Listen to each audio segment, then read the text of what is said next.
So I've been thinking about the two programs that keep people on Windows, and those are Microsoft Word and the Adobe Creative Cloud. Now the Adobe Creative Cloud I can understand because in order to switch to an alternative on Linux, you have to get used to a whole new workflow and just learn a new way of doing things, which if you've learned how to use the Adobe Creative Cloud really well, then there's probably no switching to a freeware software in Linux. However, I've been thinking about Microsoft Word, and since there's a few Microsoft Office clones on Linux, and given that Microsoft Office offers a web version for free that you can use on Linux, there's no way that Microsoft Office is keeping people from switching to Linux. Now, in order to demonstrate this, I'm going to show you LibreOffice, which ships with pretty much every mainstream Linux distro, especially the beginner-friendly ones, and is widely regarded in the Linux community as a Microsoft Office clone. And I'm also going to show you the web version of Microsoft Office. But without further ado, let's get right into it.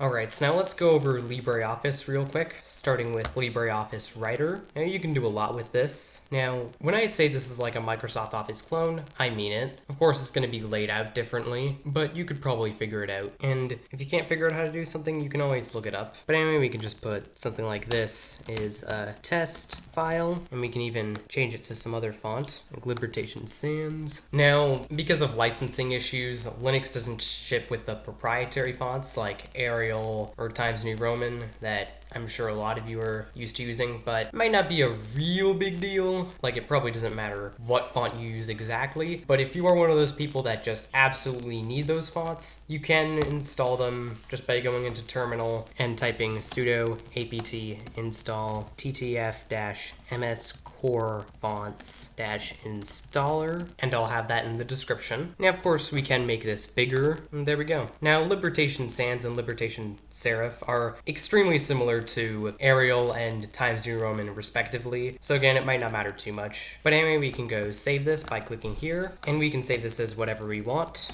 Now, by default, it'll save it as an ODF file, which is basically an open source version of the Microsoft Office formats. However, you can save it as a Microsoft Office format by going into this drop-down menu and selecting the corresponding Microsoft Office format. Since it's a document, we want docx, but then let's save it. And then we have to confirm the file format, since not everything can be saved in .docx with this. But anyway, there it is. We can open it up like so, and there we go. Now we can convert this to PDF by simply clicking this, then clicking save, and there we go. Now, of course, this is a very simple document, but you can do a lot more with this. Same goes for presentations with LibreOffice Impress. There's not a ton of options in here, but you can, of course, import your own like so. Same with spreadsheets with LibreOffice Calc. Now, I just want to make a quick note that the sudo apt install ttf-mscorefonts-installer won't install fonts like Calibri and Cambria, but it will install fonts like Arial and Times New Roman. So if you need those former fonts, then you're going to have to install those on your own. However, you can get these fonts by simply going onto any Windows machine. It could be your own, or it could be borrowed from a family member, friend, something like that. But anyway, once you're on it, just go into the File Explorer, then go to this PC, then go to the C drive, then go to Windows,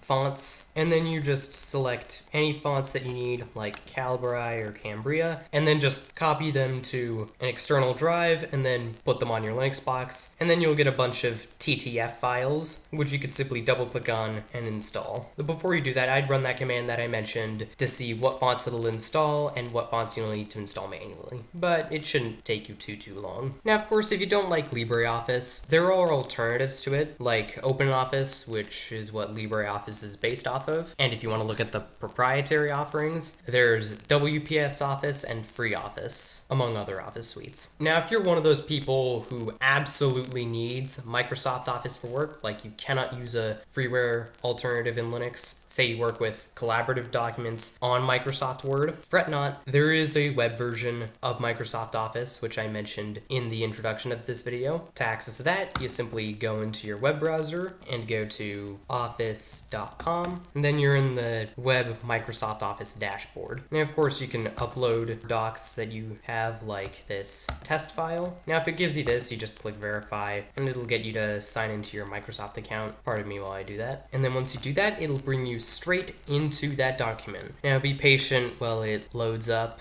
But anyway, once it does, you have all the features of Microsoft Office. And you can, of course, share documents like so. Now, of course, you do have access to PowerPoint for when you need to make PowerPoint presentations, and you can rename documents just by clicking here and then changing the file name. And of course, you do have access to Excel. You have all of its features, again, all the features of Microsoft Excel, and there's also OneNote, and you have all the features of OneNote among all the other Microsoft Office apps. But anyway, all the files that you create here are stored in your OneDrive, which is basically like Microsoft's version of a Google Drive. You can create new folders, Word documents, Excel documents, PowerPoints, OneNotes, forms, and plain text documents. And you can, of course, select a document to rename it, move it to another folder, or even delete it. And you can even mass delete stuff or copy and move stuff. Let's say I want to delete all this. There we go. I just click delete, and then it'll move it all to your recycle bin, which is what Microsoft calls the trash. Let's say you don't want to get rid of a file, you can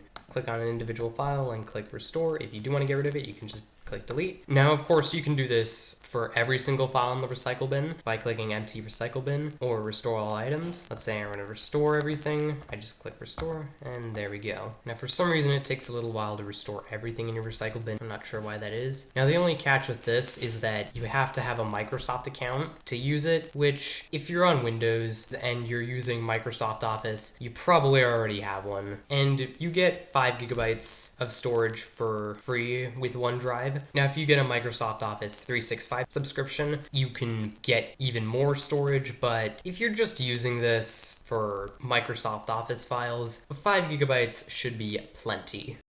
So in conclusion, having Linux-compatible alternatives like LibreOffice and even having a web version of Microsoft Office that plays just fine with Linux, there's really no way that Microsoft Office is keeping you from switching to Linux. So if the only reason why you haven't made the switch from Windows to Linux yet is because of Microsoft Office, maybe you should give either one of those two options a try. But anyway, thanks for watching. If you liked this video, found it was helpful, hit the like button, share this video with your friends, subscribe to the channel, and leave a comment.